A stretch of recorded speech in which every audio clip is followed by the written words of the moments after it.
Bismillahirrahmanirrahim. Assalamualaikum warahmatullahi wabarakatuh.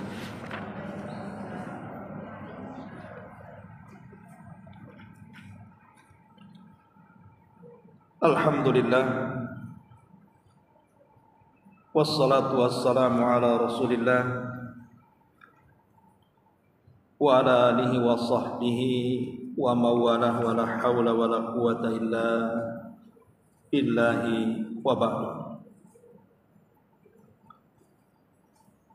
Alhamdulillah, di pagi ini kita bisa berkumpul kembali di Masjid Sukajadi. Salawat dan juga salam tetap kita hadiahkan kepada Rasul kita, Nabi besar Muhammad sallallahu alaihi wa ala alihi wasallam. Baik, kita akan lanjutkan kajian kita, masih membahas 175 jalan ke surga. Dan kita sudah masuki poin ke 49, halaman 99. Baik, kita baca dulu kitabnya, baru kita terangkan. Rasulullah sallallahu alaihi wasallam bersabda kepada sahabat Ali bin Abi Thalib, "Fa wallahi la an yahdiyallahu bika rajulan wahidan khairun laka min an yakuna laka khumrun na'am." Demi Allah, jika Allah memberikan petunjuk kepada salah seorang karena perantaramu, itu lebih baik bagimu daripada unta merah. Kalimat humru an-na'am dalam hadis ini artinya unta merah. Dia merupakan harta yang paling berharga bagi orang-orang Arab dan yang paling mereka sukai. Rasulullah sallallahu alaihi wasallam juga bersabda, "Man da'a ila hudan kana lahu minal ajri mithlu ujuri man tabi'ahu la yanqusu dzalika min ujurihim syai'an." Barang siapa yang menyeru kepada satu petunjuk, niscaya dia akan mendapatkan pahala sama seperti pahala orang yang mengikutinya, dan hal itu tidak akan mengurangi dari pahala-pahala mereka sedikit pun. Maksudnya adalah, barang siapa yang mengajari Al-Quran, zikir-zikir, salat, sunnah ataupun akidah yang benar kepada manusia, juga mengajarkan kepada mereka metode berdakwah kepada Allah, kelembutan cara amar ma'ruf nahi mungkar, serta mengamalkan kebaikan, maka dengan demikian dia akan memanen pahala yang sangat besar dengan izin Allah, dan dia akan melihatnya pada hari kiamat kelak, padahal dia tidak menyangka bahwa pahalanya telah sampai kepada taraf seperti itu. Betapa bahagianya para ulama dan para dai yang menyeru kepada kebaikan dan petunjuk, yang mengadakan perbaikan kepada manusia. Rasulullah sallallahu alaihi wasallam bersabda, "Nadzarallahu imra'an sami'a maqalati faballaghaha farubba hamil fiqhin ghairi faqih wa rubba hamilil fiqhin ila man huwa afqahu min." Allah akan memberikan kebahagiaan kepada seseorang yang mendengar sabdaku lalu menyampaikannya kepada orang lain. Berapa banyak orang yang membawa ilmu tapi dia tidak memahaminya. Berapa banyak orang yang membawa ilmu kepada orang yang jauh lebih paham darinya. Rasulullah sallallahu alaihi wasallam bersabda, "Man dalla ala khairin falahu mithlu ajri fa'ili." Barang siapa yang menunjukkan kepada satu kebaikan, maka dia akan mendapatkan pahala sama pahala orang yang mengamalkannya. Al-Imam As-San'ani ketika menta'liq hadis ini dalam kitabnya Subulu As-Salam, beliau berkata, memberi petunjuk bisa dengan menyarankan untuk melakukan kebaikan atau mengarahkan orang yang mencari kebaikan kepada si fulan yang alim, memberi nasihat atau memberikan peringatan dan menulis ilmu yang bermanfaat. Maka lafaz khair mencakup memberi petunjuk atas kebaikan dunia dan juga akhirat. Betapa indah sabda Rasul, betapa sempurna cakupan maknanya, betapa jelas dasar dan petunjuknya terhadap kebaikan dunia dan juga kebaikan akhirat. Baik. Bab ini menjelaskan kepada kita tentang salah satu jalan dari jalan-jalan ke surga adalah dengan cara berusaha untuk menjadi seorang pendakwah. Pendakwah itu tidak mesti seorang alim besar atau seorang ustadz yang berbicara di mimbar seperti saya begini.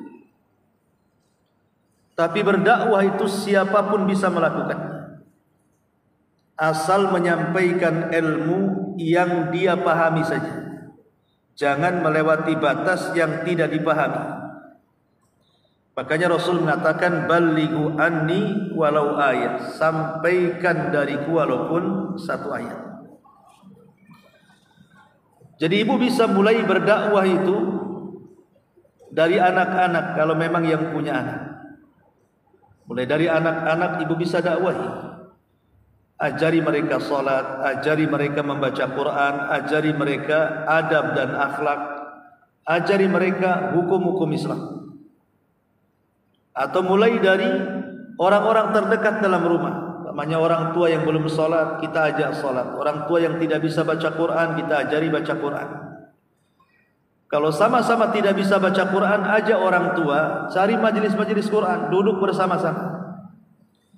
Atau dimulai dari tetangga. Yang jelas bahwa terkadang ada orang yang mungkin tidak mumpuni ilmunya, tapi mempunyai bahasa yang bijak. Ada orang yang langsung sadar walaupun tanpa harus mengungkapkan sebuah dalil. Intinya bahwa berdakwah itu mengajak manusia kepada kebaikan. Baik, sebelum kita jelaskan hadis-hadis ini, kita akan menjelaskan dulu tentang keutamaan dakwah itu apa, supaya makin semangat kita ini berdakwah. Karena bagaimanapun sesuatu, kalau kita mengenal keutamaannya, pasti akan semangat untuk mengamalkannya. Ma'asyiral muslimat yang dimuliakan Allah Subhanahu wa taala.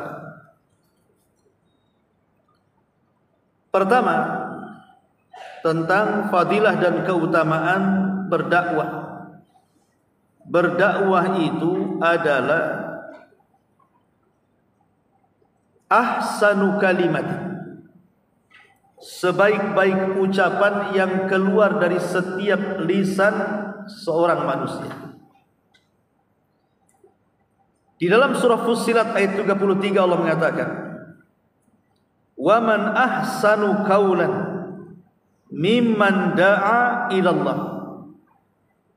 Siapa lagi yang paling indah ucapannya melebihi orang yang menyuruh manusia ke jalan Allah Subhanahu wa taala. Jadi yang pertama, Bu, walaupun mungkin suara ibu serak, falas, kalau mungkin kontes menyanyi langsung dieliminasi karena jeleknya. Tapi kalau digunakan untuk berdakwah, Bu, walaupun suara ibu mungkin dianggap jelek orang lain, tapi di hadapan Allah Subhanahu wa taala, ibu itu seindah-indah suara. Lebih indah siapapun dari biduan-biduan, artis-artis dan siapapun. Karena Allah yang mengatakan wa man ahsanu qaulan. Siapa lagi yang lebih indah suaranya dibandingkan orang yang menyeru manusia ke jalan Allah? Ini yang pertama. Yang kedua, dakwah itu menyebabkan kita masuk pada rahmat Allah yang luas. Di dalam Al-Quran surah At-Taubah 71, Allah Subhanahu wa taala mengatakan wal mu'minuna wal mu'minat ba'duhum awliya ba'din ya'muruna bil ma'ruf wa yanhauna 'anil munkar wa yuqimuna as-salata wa yu'tuz zakata wa yuti'una Allah wa rasulahu ulaika sayarhamuhumullah innallaha azizun hakim. Baik mukmin laki-laki ataupun mukmin perempuan, sebagian mereka melindungi sebagian yang lainnya. Mereka senantiasa mengajak manusia kepada kebaikan dan mencegah dari kemungkaran. Kemudian di ujung ayat Allah mengatakan, merekalah orang-orang yang Allah akan anugerahkan rahmat kepada mereka. Lihat di sini, di antara kewajiban seorang mukmin adalah mengajak manusia kepada kebaikan dan mencegah dari kemungkaran. Itu disebut dengan dakwah. Lah sebagai imbalannya Allah mengatakan ulaika sayarhamuhumullah. Mereka itulah orang-orang yang Allah akan anugerahkan rahmat. Maksudnya Allah akan memberikan kasih sayangnya kepada kita. Dan ingat bahwa tanpa kasih sayang yang Allah anugerahkan kepada kita, tentu tidak ada orang yang kasihan dengan kita. Kenapa orang tua sayang dengan kita? Karena yang menanamkan kasih sayang orang tua kepada kita itu Allah. Karena kalau seandainya Allah cabut kasih sayang orang tua kepada anaknya, lihat banyak anak-anak yang dizalimi orang tuanya. Bahkan zaman dulu ada yang sampai dijual atau ada yang sampai diburu, naudzubillah, karena dicabut rahmatnya. Lah ketika rahmat itu dimasukkan, maka orang satu dunia sekalipun Allah sanggup membuat mereka cinta dengan kita. Itulah dakwah sebenarnya. Walaupun hakikatnya memang dakwah itu terkadang dibenci orang, tetapi biarlah orang membenci, tapi Allah Subhanahu wa taala tetap menyayangi. Ini di dunia kan begitu, apalagi di sorga. Bukankah orang yang masuk sorga itu bukan karena amalan? Ibu walaupun sholat dari lahir sampai mati, tidak pernah telat, tetap tidak bisa membeli sorga dengan pahala itu. Makanya dahulu di zaman Bani Israel, ada seorang anak muda naik perahu. Tiba-tiba di tengah lautan, perahunya terombang-ambing, disepak ombak, akhirnya perahunya karam, tapi orangnya selamat. Terdampar di sebuah pulau, antah berantah tidak ada siapapun di pulau itu. Akhirnya anak muda ini sudah putus asa karena tidak mungkin keluar dari pulau itu, dan dia orang satu-satunya di pulau itu. Akhirnya dia bertekad karena tidak mungkin keluar dari pulau itu, dia ingin menghabiskan sepanjang hayatnya untuk beribadah. Maka sejak dia terdampar di pulau itu, dia terus beribadah, tidak pernah bermaksiat kepada Allah Azza wa Jalla. Memaksiat kepada siapa? Nggak ada orang. Akhirnya kemudian sepanjang hayatnya selama 70 tahun terperangkap di pulau itu, sampai dia meninggal, dia hanya ibadah dan ibadah, tidak pernah bermaksiat sampai mati. Jadi setelah meninggal dunia, kemudian Allah Subhanahu wa taala bangkitkan dan diberdirikanlah dia di pintu surga. Tinggal melangkah saja masuk surga. Kemudian Allah Subhanahu wa taala katakan kepada orang ini, silahkan masuk surga dengan rahmat. Maka orang ini mengatakan, ya Rabb, aku tidak mau masuk surga dengan rahmat-Mu, tapi aku ingin masuk surga dengan seluruh amalan, karena aku tidak pernah bermaksiat kepadamu. Aku gunakan hidupku hanya untuk beribadah kepadamu, sehingga aku tidak mau masuk surga karena rahmat-Mu. Aku hanya ingin masuk surga karena amalan. Karena biasanya pemahamannya, kalau orang masuk surga karena rahmat itu kan dulunya dia berbuat dosa, kemudian Allah ampuni dosanya, karena rahmatnya Allah masukkan dia ke surga. Tapi aku kan tidak pernah maksiat, masa aku masuk surga dengan rahmat? Maka Allah mengatakan, baik kalau begitu, hitung seluruh pahala selama engkau melakukan banyak ibadah itu. Akhirnya dihitung-hitung pahalanya. Rupanya pahala yang dia terima tidak lebih besar dari satu nikmat yang Allah anugerahkan pada badannya berupa mata yang sanggup memandang. Jadi pahala yang dikumpulkannya itu dengan satu nikmat yang Allah anugerahkan saja tidak sebanding. Akhirnya karena dia takut kakinya tidak melangkahkan ke sorga, maka dia mengatakan, ya Rabb, kalau begitu masukkan sajalah aku ke dalam sorgamu dengan rahmat. Dari sini kita tahu bahwa tidak ada satupun masuk sorga manusia ini kecuali dengan rahmat Allah. Hatta para nabi sekalipun.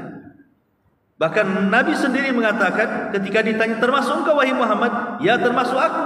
Aku pun masuk surga karena rahmat Allah. Jadi begitu tingginya nilai rahmat Allah, dan itu diantaranya adalah sebab dakwah ilallah. Dengan kita menjadi pendakwah, maka Allah akan berikan rahmatnya. Ini yang kedua. Yang ketiga, bahwa dakwah itu bisa mencegah kita dari turunnya azab. Allah Subhanahu wa taala berfirman dalam surah Al-Maidah 78, Lu'inal ladzina kafaru min bani Israil ala lisani Daud wa Isa ibn Maryam dzalika bima asaw wa kanu ya'tadun. Allah melaknat orang-orang kafir dari kalangan Bani Israel atas lisannya Nabi Daud dan lisannya Isa bin Maryam. Kenapa? Karena mereka umat yang bermaksiat kepada Allah, membiarkan kemungkaran dan memerintahkan manusia kepada kemaksiatan. Wa kanu ya'tadun, dan mereka pun sangat melampaui batas. Lihat sebab dilaknatnya Bani Israel. Kenapa mereka? Karena meninggalkan dakwah, tidak mau mengajak manusia kepada kebaikan, tidak mau mencegah dari kemungkaran. Makanya mereka umat yang dilaknat Allah Subhanahu wa taala. Berarti di sini, kalau seandainya kita menjadi insan pendakwah, maka kita akan terhindar dari laknat Allah Subhanahu wa taala. Laknat itu artinya didekatkan dengan azab. Itu arti laknat. Kalau rahmat, dijauhkan daripada azab. Ini yang ketiga, ya, bahwa berdakwah itu bisa mencegah dari azab. Azab ini kan umum. Azab dunia mungkin dengan penyakit, azab dunia mungkin dengan kefakiran, azab dunia dengan sedih, azab dunia dengan mungkin meninggalnya orang-orang yang dicintainya, dan begitu seterusnya. Lah para pendakwah, musibah apapun yang Allah timpakan, maka dia bisa menghadapinya dengan ketenangan, karena sedikit banyak dia punya ilmu pengetahuan. Karena bagi seorang pendakwah pasti dia akan persiapan. Kalau ibu mendakwai orang, tentu kan tidak asal-asalan. Minimalnya ibu pernah belajar, walaupun hanya 1-2 ayat yang bisa disampaikan. Kemudian yang keempat, bahwa dakwah ini asbab naili azimil ujur, menjadikan sebab ibu akan mendapatkan pahala yang melimpah, sebagaimana hadis yang kita bahas dalam buku ini, di mana Nabi SAW mengatakan, fa wallahi la an yahdiyallahu bika rajulan wahidan khairun laka min an yakuna laka humrun na'am. Demi Allah, jika Allah memberikan petunjuk kepada satu orang dengan lisan wahai Ali, itu lebih baik daripada humrun na'am, artinya unta merah. Dan unta merah barang berharga di tengah-tengah Arab jahiliyah di zaman itu. Hadis ini ada asbab wurudnya. Kenapa Rasul sampai mengucapkan kalimat ini? Jadi saat Nabi SAW ketika itu dalam perang Khaybar, ingat perang Khaybar itu adalah perang melawan orang Yahudi yang terakhir, karena Rasul berperang melawan Yahudi di zaman itu 4 kali peperangan, dan yang terakhir melawan orang Yahudi di Khaybar. Lah orang Yahudi itu kan suka membuat benteng, mereka suka buat benteng, dan di zaman itu kalau sebuah kota dibenteng maka akan sulit ditembus musuh, karena kan belum ada peralatan tempur seperti di zaman sekarang. Mereka paling tinggi pakai panah, pakai pedang, pakai tongkat, atau mungkin didobrak dengan kayu besar gitu ya, supaya roboh bentengnya. Sehingga kota-kota yang berbenteng itu sulit dikalahkan. Termasuk ketika Nabi SAW menyerbu Khaybar, itu berbulan-bulan benteng tak mau juga roboh. Dikirim Abu Bakar tak roboh, dikirim Umar tak roboh, dikirim banyak pasukan tak roboh-roboh. Dan kalau seandainya harus kemudian mengepung berbulan atau sampai tahun, itu lama-lama melemahkan pasukan Nabi. Yang namanya pasukan perlu makan, perlu minum, nanti habis pula perbekalannya. Sehingga satu hari Nabi SAW berdoa kepada Allah agar Allah menangkan perang Khaybar itu. Kemudian Allah Subhanahu wa taala mewahyukan kepada Rasul agar memilih pemimpin yang mencintai Allah dan dicintai Allah, maka dialah yang akan membawa kemenangan. Akhirnya Rasul sallallahu alaihi wasallam mulai mengumpulkan para sahabat dan mengatakan, besok kita akan menyerang Khaybar, dan saya pastikan benteng Khaybar runtuh, dan saya pastikan juga kemenangan ini akan diraih. Tetapi yang memimpin perang ini bukan saya, seseorang yang sangat mencintai Allah dan Rasulnya, dan dia pun dicintai Allah dan Rasulnya. Wow, semua sahabat yang tadinya tidak punya keinginan ingin menjadi pemimpin perang pun semua pengen. Termasuk Umar bin Khattab radhiyallahu anhu sangat menginginkan yang megang bendera. Kenapa? Karena Rasul sudah membuat janji pasti menang perang dan pasti roboh benteng. Nabi SAW tidak mungkin mengucapkan bual-bualan kan? Karena Nabi seorang Nabi, pasti prediksi kemenangan itu 100% karena datang dari wahyu. Sehingga para sahabat itu semua berkumpul di tenda Nabi, ingin mereka yang pegang bendera. Tapi tiba-tiba kemudian Nabi SAW mencari seseorang yang tidak ada dalam kerumunan pasukan. Apa kata Nabi SAW? Aina Ali? Mana Ali? Kok enggak nampak? Sahabat mengatakan, begini wahai Rasul, Ali sedang sakit parah kedua matanya. Maklum di tengah padang pasir, kalau ada angin mungkin terkena lilipan mata gitu ya, debu-debunya, sehingga sakit mata. Masalahnya Ali itu sakit mata parah sampai tidak bisa melihat. Jadi sahabat mengatakan, ya Rasulullah, Ali sedang sakit parah kedua matanya, tidak sanggup melihat. Pilihlah orang selain dia wahai Rasul, banyak kok diantara kami. Tapi Rasul mengatakan, tidak, saya ingin Ali yang memimpin. Datangkan dia kemari. Akhirnya Ali radhiyallahu anhu dipapah oleh dua sahabat karena dia sudah tidak bisa melihat, matanya sakit. Kemudian dihadapkan di hadapan Rasul. Tiba-tiba Nabi SAW memegang kepalanya, langsung meludahi kedua matanya. Fuh gitu ya. Langsung hilang penyakit mata. Tapi ini khusus bagi Nabi. Ibu jangan praktekkan. Ya. Ini mukjizat namanya. Ibu nak punya mukjizat. Kalau ada orang sakit mata ibu ludahi nanti buta. Jadi ini khusus Nabi SAW, mukjizat, mampu menyembuhkan penyakit Ali dengan cara meludahi kedua mata. Kata Ali radhiyallahu an, setelah aku diludahi Nabi, seolah-olah aku sudah tidak ada lagi sakitnya, artinya sudah hilang penyakitnya, langsung cerah pandangannya. Lah ketika Nabi SAW kemudian melihat Ali sudah sembuh, dia ambil bendera, pegang bendera ini. Besok kau serbu Khaybar. dan kupastikan benteng itu akan roboh dan ku akan menang.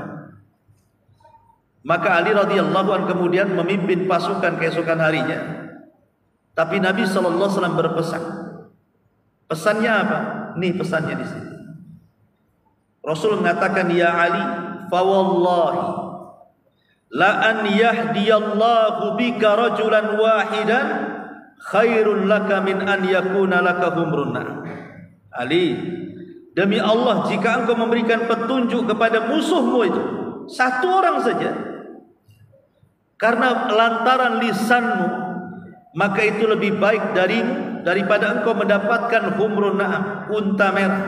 Unta merah adalah barang yang paling berharga di mata manusia di zaman itu. Artinya bahwa Nabi SAW mengajarkan kepada Ali, kalau menyerbu musuh jangan langsung nyerang, tetapi ajak dulu mereka untuk masuk Islam.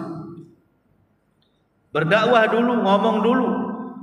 Kalau mereka mau masuk Islam, alhamdulillah. Kalau tidak, suruh bayar upeti. Kalau tidak, baru kemudian kau serang.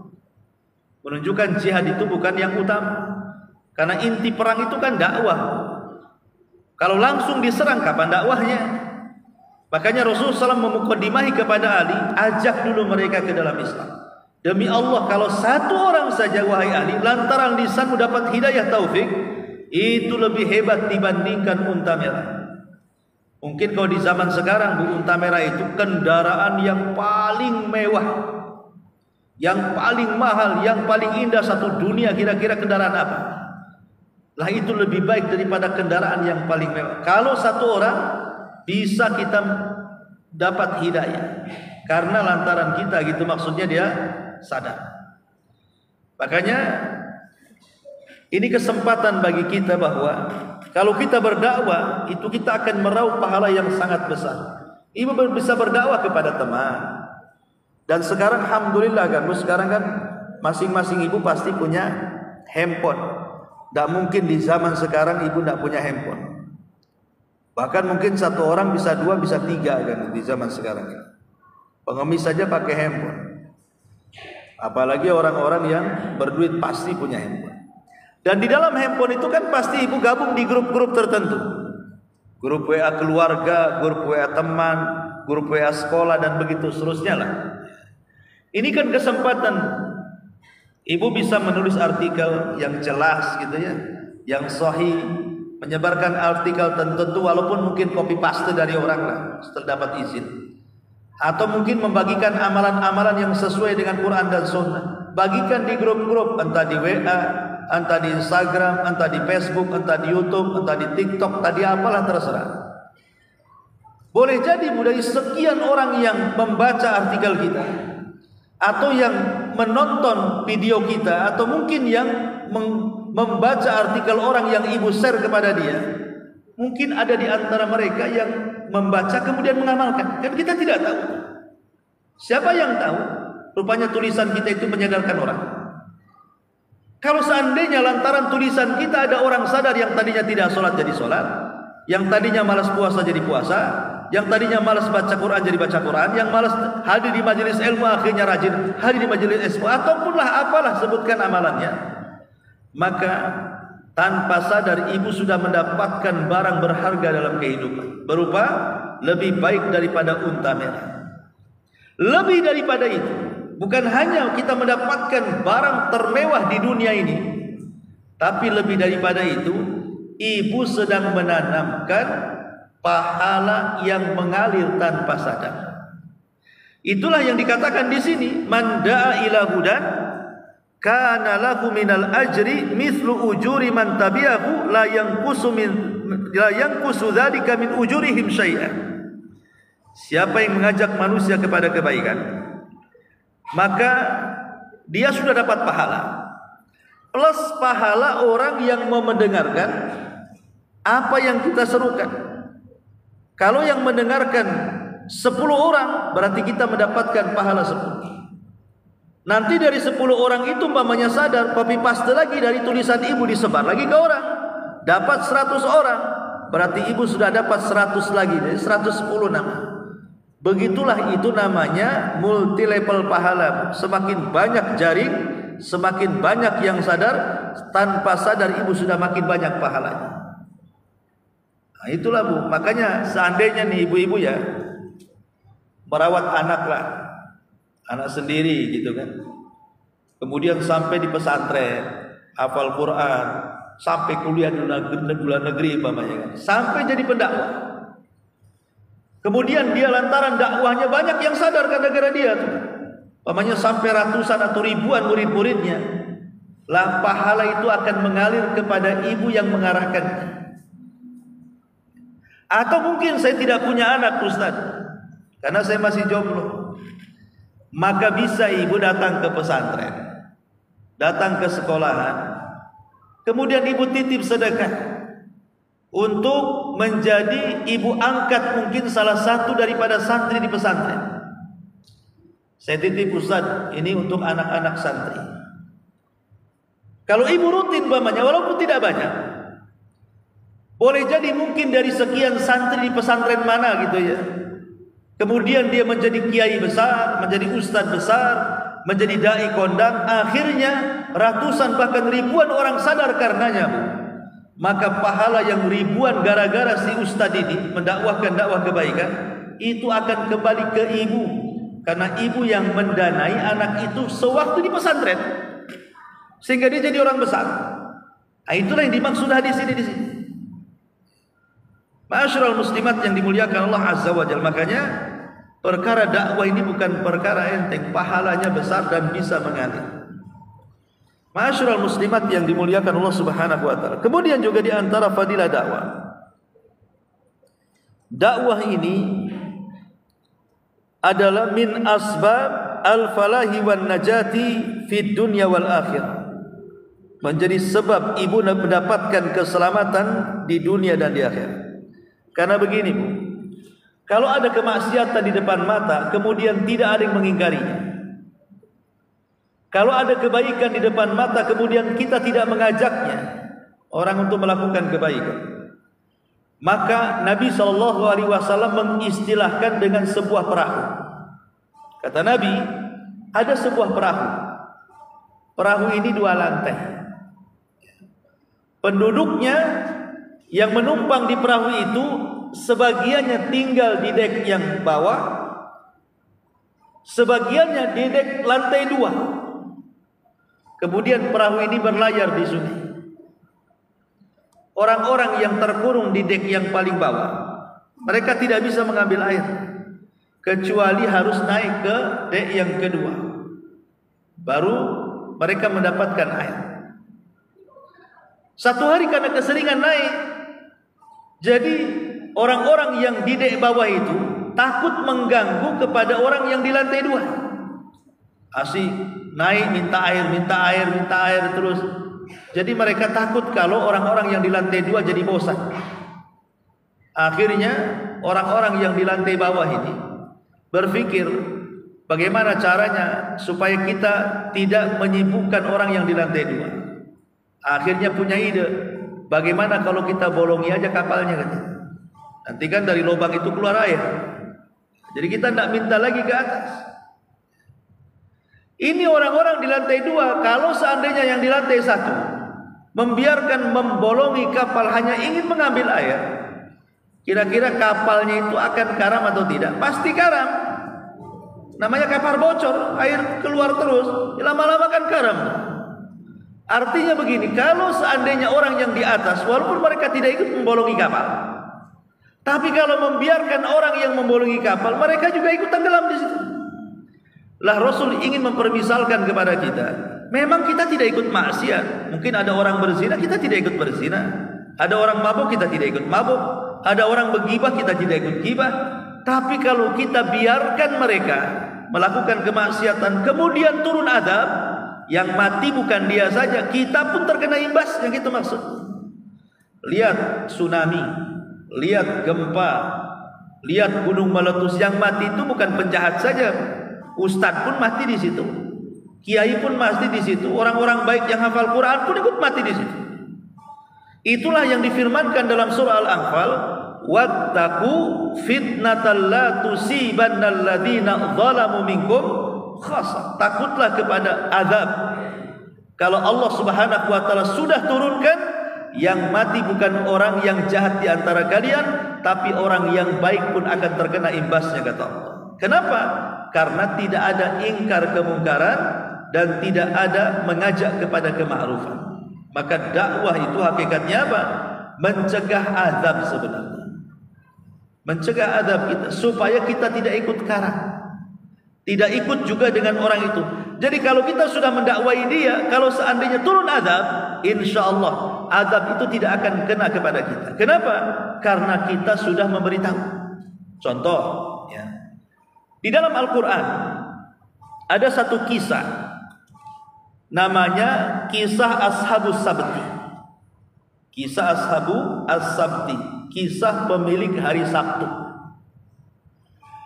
Kisah pemilik hari Sabtu ini bercerita tentang ada satu kampung Yahudi. Itu hidup di pesisir pantai. Dan mereka oleh nabinya dibuat aturan. Kalian boleh cari ikan sesuka kalian kecuali di hari Sabtu. Kalian boleh cari ikan hari Senin, Selasa, Rabu, Kamis, Jumat. Sabtu jangan, Ahad boleh. Jadi dalam sepekan itu tidak boleh satu hari cari ikan, karena itu hari sakral.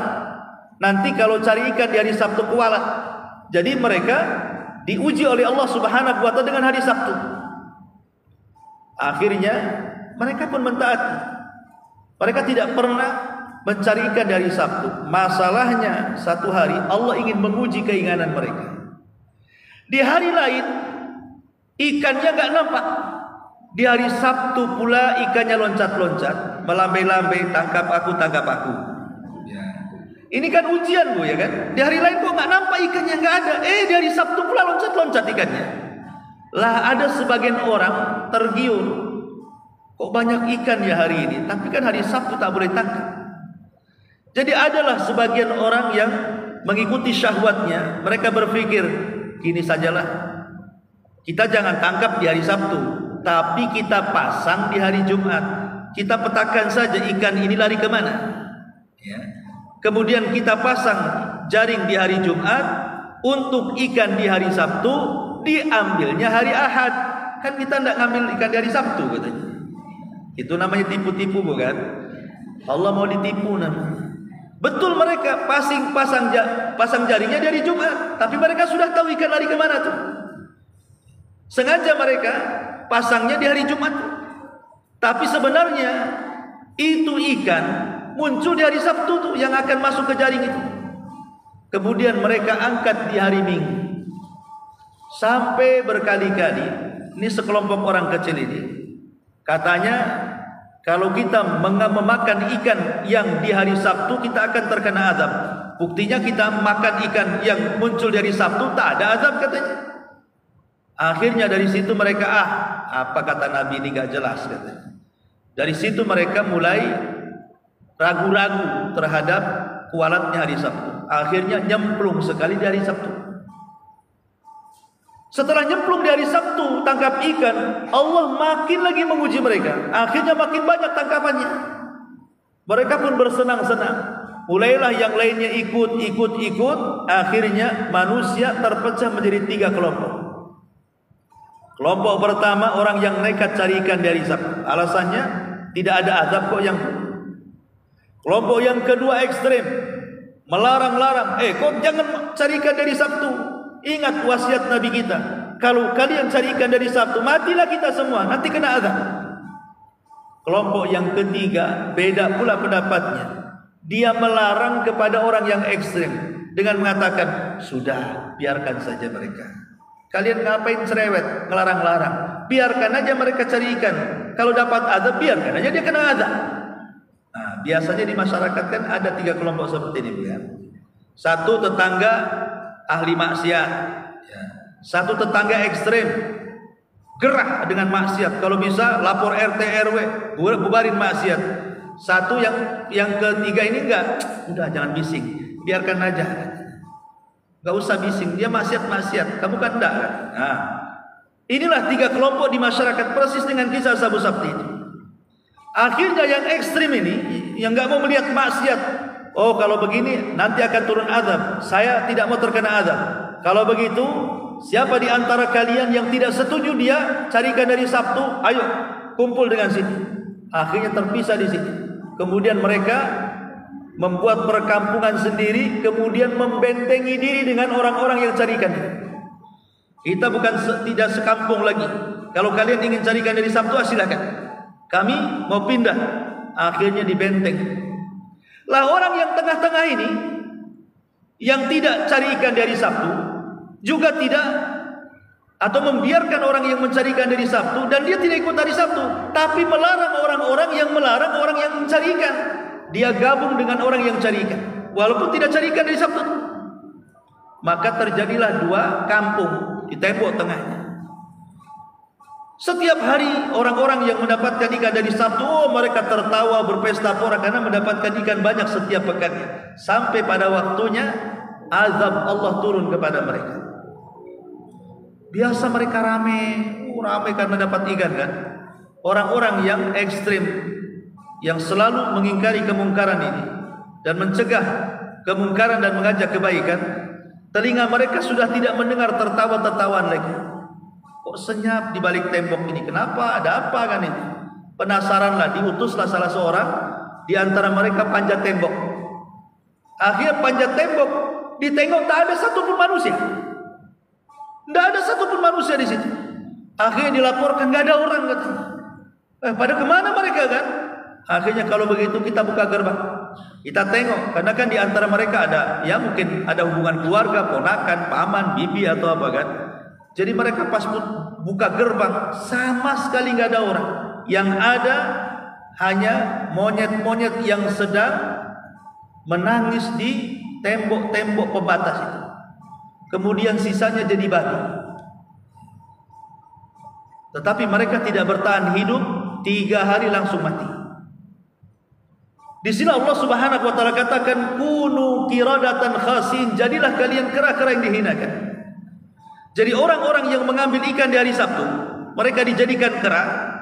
Orang-orang yang membiarkan orang yang mengambil ikan dari Sabtu, malah melarang orang yang melarang untuk mengambil ikan dari Sabtu, mereka jadi babi.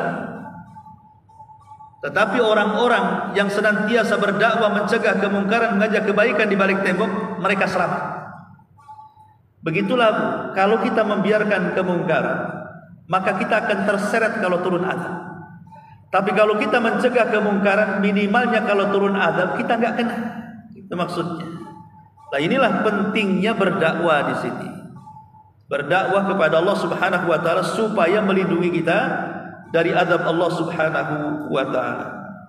Ma'asyiral muslimat yang dimuliakan Allah Azza wa Jalla. Lah di sini juga bahwa dakwah itu akan menyebabkan kebahagiaan. Rasulullah sallallahu alaihi wasallam bersabda di sini, "Nadzarallahu imra'an sami'a maqalati faballaghaha farubba hamili fiqhin ghairi faqih wa rubba hamili fiqhin ila man huwa afqahu minhu." Allah akan memberikan kebahagiaan. Lihat Rasul mengatakan Allah akan memberikan kebahagiaan. Kepada siapa? Kepada orang yang mendengar sabda. Jadi seperti ibu ini mendengar hadis-hadis dibacakan, sabda-sabda Nabi SAW dibacakan, maka orang yang mendengar ada hadis dibacakan, maka dia akan dijamin kebahagiaannya oleh Allah Subhanahu wa taala. Lalu setelah itu dia menyampaikan. Jadi setelah ibu dapat ilmu di pengajian, ilmu ibu sampaikan di luar, entah ke keluarga, ke tetangga, ke kawan kan itu. Kemudian berapa banyak orang yang membawa ilmu, tapi dia tidak memahaminya. Boleh jadi ibu mungkin ketika di majelis ilmu, ibu mendengar sebuah hadis tapi tak paham.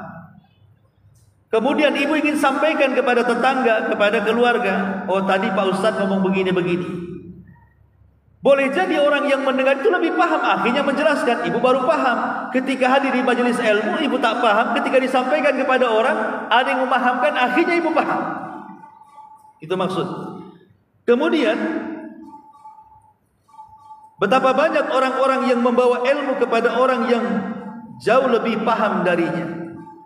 Atau ibu mendapatkan faedah lagi setelah menyampaikan kepada orang, Rupanya orang itu ada ilmu yang jauh lebih tinggi daripada ibu, akhirnya memberikan manfaat lebih kepada ibu.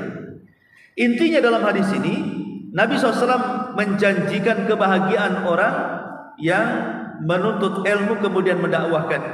Karena begini Bu, Al-Imam An-Nawawi ketika memberikan catatan kepada ayat ala bi dzikrillahi tatmainnul qulub, ingatlah dengan zikir kepada Allah hati orang itu jadi tenang. Kata Imam Nawawi, maksud zikir di sini bukan membaca tasbih, tahlil, takbir, bukan hanya itu saja. Tapi afdalul zikri, sebaik-baik zikir adalah menyampaikan yang halal dan menyampaikan supaya orang tidak mendekati yang haram. Artinya berdakwah. Jadi sebaik-baik zikir itu berdakwah. Lah dakwah ini bisa menjadikan hati tenang. Kenapa orang yang berdakwah, yang memiliki ilmu hatinya tenang? Karena biasanya orang yang berilmu, yang mendakwahkan ilmunya, sedikit banyak dia tahu mana yang hak, mana yang batil, mana yang ikhlas, mana yang tidak ikhlas, mana yang sesuai dengan kebenaran, mana yang mendekati kebatilan. Pasti orang itu tahu, sedikit banyak pasti tahu. Sehingga orang yang berilmu, yang suka berdakwah ini, dia punya pengetahuan, sehingga dia akan tenang berjalan. Coba kalau orang tidak punya pengetahuan, akhirnya apa? Contoh sederhana umpamanya kan, ibu di rumah, di belakang rumah umpamanya ada kebun, nangkep landak umpamanya, atau hewan apa kan gitu. Kalau orang punya pengetahuan ini hewan halal atau enggak, mungkin ibu langsung ini bagus ditangkap ini, sembelih makan kan gitu ya, karena tahu ini halal, langsung tenang. Tapi kalau orang tidak punya ilmu Bu, bingung nih, ini boleh dimakan enggak ya, halal enggak ya, haram enggak ya. Akhirnya sibuk dia nyari-nyari pertanyaan, tanya ustaz sana, tanya ustaz sini. Itulah orang yang berilmu, tahu ilmu, pasti langsung makan, dia tenang hatinya. Ini kan halal, dia tahu pengetahuannya. Tapi orang yang jahil kadang-kadang bingung, halal enggak, halal enggak. Akhirnya terkadang barang bagus jadi dilepas. Jangan-jangan haram kata ustaz. Contoh bapaknya, kalau di kampung dulu memakan hewan yang hidup di dua alam itu tak boleh. Contoh kepiting sungai bapaknya kan, walaupun gede-gede, atau orang kampung di sana itu biasanya itu nggak boleh Pak Ustadz, itu hidup di dua alam gitu. Kadang di sungai, kadang ke darat katanya. Padahal sebenarnya secara hukum tidak ada satupun dalil Al-Quran ataupun sunnah ataupun ulama fikih, baik madhab manapun, yang mengatakan binatang yang hidup di dua alam itu haram. Nggak ada dalil. Yang haram itu kalau bertaring, kalau berkuku kan itu ya, kalau buas. Lah kepiting kan sayang itu, karena tidak paham, akhirnya apa? Selamanya tak mau makan kepiting, akhirnya itu hidup di dua alam katanya. Nah kan aneh jadinya barang bagus saja lepas begitu saja kan. Lah itulah kegunaan ilmu, bisa menenangkan hati, apalagi didakwahkan. Kita tenang, orang juga tenang dengan hukum. Itulah makna daripada nadzarallahu imra'an sami'a maqalati faballaghaha. Allah akan memberikan kebahagiaan kepada seseorang yang mendengar sabdaku kemudian menyampaikan. Dan hadis yang terakhir di sini Nabi mengatakan man dalla ala khairin falahu mithlu ajri fa'ili. Barang siapa yang menunjukkan kepada satu kebaikan, maka dia akan mendapatkan pahala yang sama seperti pahala orang yang mengamalkannya. Ini seperti kalau dulu ada bisnis namanya multi level marketing kan Bu ya. Maka ibu makin banyak orangnya, ibu tak kerja dapat uang banyak. Nah, tapi kan itu bisnis haram Bu, ya, multi level marketing. Tak boleh ya. Karena itu memeras tenaga orang tanpa kerja. Haram, tidak boleh. Nah, dalam dakwah juga sama, ada namanya multi level pahala. Makin banyak yang dijaring, yang sadar gara-gara ucapan kita, berarti makin banyak pahala yang didapat. Jadi tidak rugi Bu, karena dakwah itu kan hanya permainan mulut saja sebenarnya. Kan yang kerja hanya mulut saja Bu, nasihati orang kan gitu. Gak harus mengeluarkan biaya, hanya ucapan lisan saja, yang santun, yang baik, yang berbobot. Akhirnya lantaran lisan ibu sadarlah satu orang, dari satu orang menyadarkan 10 orang, dari 10 orang menyadarkan 100 orang, dari 100 orang menyadarkan 1000 orang. Akhirnya kita yang pertama kali mengasas menjadi dapat pahala, ribuan pahala dari orang yang disadarkan. Ini diantaranya man dalla ala khairin falahu mithlu ajri fa'ili. Wallahu alam. Ini bab tentang keutamaan berdakwah. Baik, sampai di sini aja Bu. Satu bab. Baik, sebelum saya tutup, kalau ada yang bertanya silakan.